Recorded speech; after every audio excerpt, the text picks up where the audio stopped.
Hello, नमस्कार प्रस्तुतियों। देखिए इस क्लास के अंदर हम राजस्थान के पशु परीक्षा एग्ज़ाम सीटी, बीएसटीसी और पीटीटी इन सभी महत्वपूर्ण प्रतियोगी परीक्षाओं के लिए कुछ महत्वपूर्ण प्रश्न को क्लियर कर रहे हैं और ये प्रश्न बहुत ही महत्वपूर्ण हैं और आगे आने वाले इन सभी एग्ज़ाम के अंदर आपको इनमें से बहुत से प्रश्न देखने को मिल जाएंगे। तो सभी प्रश्न बहुत ही महत्वपूर्ण हैं, एक भी क्वेश्चन को मिस मत करिएगा। तो देखिए यहाँ पर चाहे आप सीईटी की तैयारी कर रहे हों या बीएसटीसी, पीटीटी और पशु परीक्षा एग्ज़ाम, इन सभी एग्ज़ाम के लिए प्रश्न बहुत ही महत्वपूर्ण रहने वाले हैं। तो एक भी क्वेश्चन को मिस मत करिएगा, ठीक है। और देखिए ये जो क्वेश्चन है टॉप 100 प्रश्न हैं और इन 100 प्रश्न में से नवीनतम पैटर्न के अनुसार ये प्रश्न हैं, ठीक है। नवीनतम पैटर्न के अनुसार ये प्रश्न हैं और महत्वपूर्ण प्रश्न भी हैं। तो आप इनमें से एक भी क्वेश्चन को मिस मत करिएगा। तो आज का जो इन प्रश्नों की श्रृंखला में अपना क्वेश्चन नंबर 1 है, इस प्रकार है। और अगर आपको इन प्रश्नों का आंसर पहले से आता है तो साथ ही साथ कमेंट ज़रूर करिएगा। अगर चैनल पर नए हैं तो चैनल को सब्सक्राइब ज़रूर कर लीजिएगा। तो देखिए आज का अपना क्वेश्चन नंबर 1, तो चलिए देखिए बहुत ही शानदार क्वेश्चन आपके सामने है। क्वेश्चन नंबर 1, राजस्थान में स्वर्ण अयस्क के भंडार मुख्यतः जिले में अनुमानित किए गए हैं। तो देखिए राजस्थान में स्वर्ण अयस्क के भंडार मुख्यतः कौन से ज़िले में अनुमानित किए गए हैं, ये इस क्वेश्चन के अंदर पूछा गया है, ठीक है।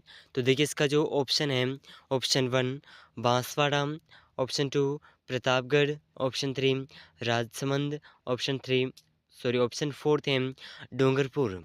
तो देखिए इन चारों ऑप्शन में से जो इस प्रश्न का सही आंसर है, ये सही आंसर हो जाएगा राजस्थान में स्वर्ण अयस्क के भंडार जिस जिले में अनुमानित किए गए हैं, ये जिला है बांसवाड़ा, ठीक है। ऑप्शन 1 बिल्कुल सही आंसर हो जाएगा और ये बांसवाड़ा के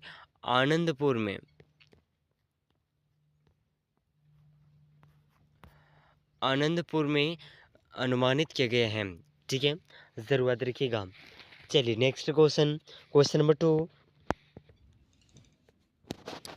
चलिए तो देखिए क्वेश्चन नंबर 2 आपके सामने है।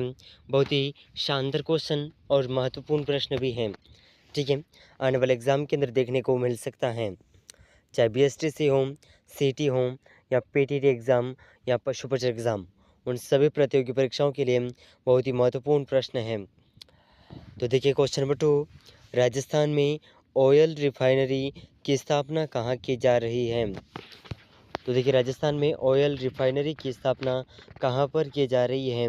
तो इसके जो ऑप्शन है, option 1 Bikaner, option 2 Jalore, option 3 Jaisalmer, option 4 Balotra.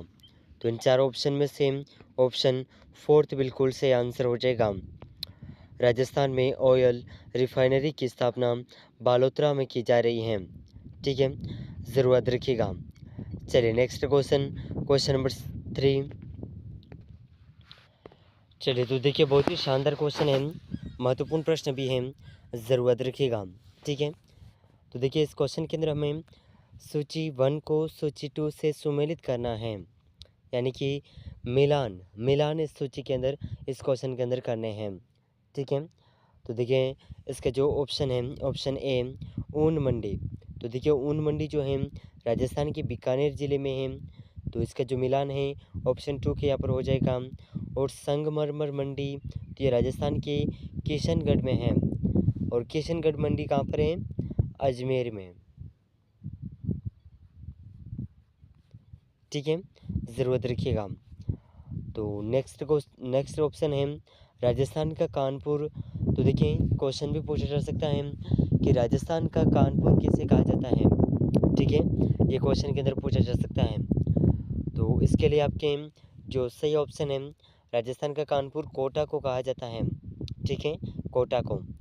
और गारमेंट सिटी, तो अब एक ही ऑप्शन बचा है, तो ये है भीलवाड़ा। गारमेंट सिटी भीलवाड़ा में स्थित है। तो ज़रूर याद रखिएगा, बहुत ही महत्वपूर्ण क्वेश्चन है। चलिए नेक्स्ट क्वेश्चन, क्वेश्चन नंबर 4। चलिए तो देखिए क्वेश्चन नंबर 4 आपके सामने है, बहुत ही महत्वपूर्ण क्वेश्चन। जनगणना 2011 के अनुसार राजस्थान में शिशु लिंगानुपात कितना था? तो देखिए इस क्वेश्चन के अंदर पूछा गया है कि जनगणना 2011 के अनुसार शिशु लिंगानुपात कितना था? तो शिशु लिंगानुपात की अगर बात की जाए तो इसके ऑप्शन हैं 788, 887, 878, 888। तो इस प्रश्न का जो सही आंसर है 2011 की जनगणना के अनुसार राजस्थान में शिशु लिंगानुपात था 888। ठीक है, तो सर्वाधिक तो देखिए सर्वाधिक बांसवाड़ा जिले में और न्यूनतम झुंझुनू जिले में शिशु लिंगानुपात। ठीक है, और लिंगानुपात की अगर बात की जाए तो 928 वर्ग प्रति पुरुष इस पर था सर्वाधिक डूंगरपुर में और न्यूनतम धौलपुर में। ठीक है, तो इस प्रश्न का आप ज़रूर याद रखिएगा, बहुत ही महत्वपूर्ण क्वेश्चन है। चलिए नेक्स्ट क्वेश्चन, क्वेश्चन नंबर 5। चलिए तो देखिए क्वेश्चन नंबर 5 आपके सामने है, बहुत ही महत्वपूर्ण क्वेश्चन। तो देखिए क्वेश्चन नंबर 5 है, राजस्थान के वे राज्यपाल जिनका पद पर रहते हुए निधन हुआ। तो देखिए राजस्थान के ऐसे कौन से राज्यपाल हैं जिनका पद पर रहते हुए यानी कि कार्यकाल के दौरान ही निधन हो गया था? तो इसके ऑप्शन हैं एस के सिंह और श्रीमती प्रभा राव। ऑप्शन 3 है निर्मल चंद जैन, दरबारा सिंह। तो इन चारों ऑप्शन में से यहाँ पर कुछ नीचे कोट दे रखे हैं, तो इन चारों कोट के अंदर में से ऑप्शन 3 इस प्रश्न का बिल्कुल सही आंसर हो जाएगा। 1, 2, 3, 4 यानी कि ये सभी वो राज्यपाल हैं जिनका पद पर रहते हुए निधन हो गया था।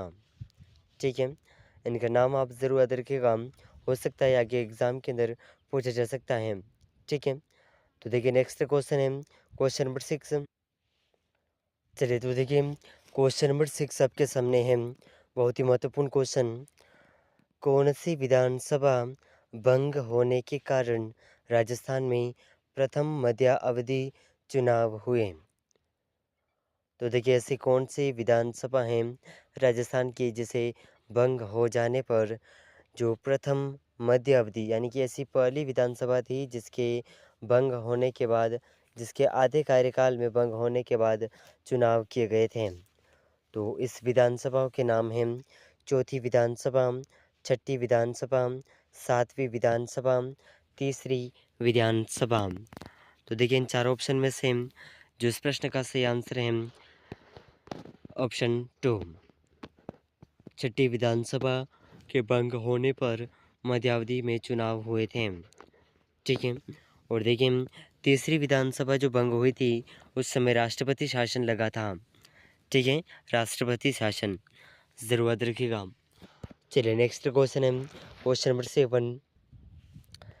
चलिए तो देखिए क्वेश्चन नंबर 7 आपके सामने है, जिला आपदा प्रबंधन प्राधिकरण का अध्यक्ष कौन होता है? तो देखिए जिला आपदा प्रबंधक। ठीक है, आपदा यानी कि बारिश के कारण जो फसलें ख़राब हो जाती हैं तो उसका मुआवजा देना, इस तरह की जो कई सारी परेशानियां होती हैं उनका जो निदान करने के लिए इसका अध्यक्ष कौन होता है? ठीक है, यह इस क्वेश्चन के अंदर पूछा गया है। तो इसके ऑप्शन हैं पुलिस अधीक्षक, महापौर नगर निगम, जिला कलेक्टर, सीईओ यानी कि जिला परिषद और अनुत्तरित प्रश्न। तो इन चार ऑप्शन में से इस क्वेश्चन का जो सही आंसर है, ये सही आंसर हो जाएगा जिला आपदा प्रबंधन प्राधिकरण का अध्यक्ष जिला कलेक्टर होता है। ठीक है, जिला कलेक्टर। ऑप्शन 3 बिल्कुल सही आंसर हो जाएगा। चलिए नेक्स्ट क्वेश्चन, क्वेश्चन नंबर 8। तो देखिए क्वेश्चन नंबर 8 आपके सामने है, बहुत ही महत्वपूर्ण क्वेश्चन। राजस्थान लोक सेवा आयोग के अध्यक्ष या सदस्य को कार्यकाल की समाप्ति से पूर्व किसके द्वारा हटाया जा सकता है? तो देखिए राजस्थान के लोक सेवा आयोग के अध्यक्ष या सदस्य को कार्यकाल की समाप्ति से पूर्व किसके द्वारा हटाया जा सकता है? तो इसके ऑप्शन हैं राज्यपाल द्वारा, राष्ट्रपति द्वारा, विधानसभा द्वारा, मुख्यमंत्री द्वारा। तो इस प्रश्न का ऑप्शन टू बिल्कुल सही आंसर हो जाएगा। इसे राष्ट्रपति द्वारा हटाया जा सकता है। ठीक है, तो ज़रूरत रखिएगा, बहुत ही इम्पोर्टेंट क्वेश्चन है। चलिए नेक्स्ट क्वेश्चन नंबर 9। चलिए तो देखिए क्वेश्चन नंबर 9 आपके सामने है। राजस्थान लोकायुक्त और उप लोकायुक्त अधिनियम को राष्ट्रपति की स्वीकृति कब प्राप्त हुई?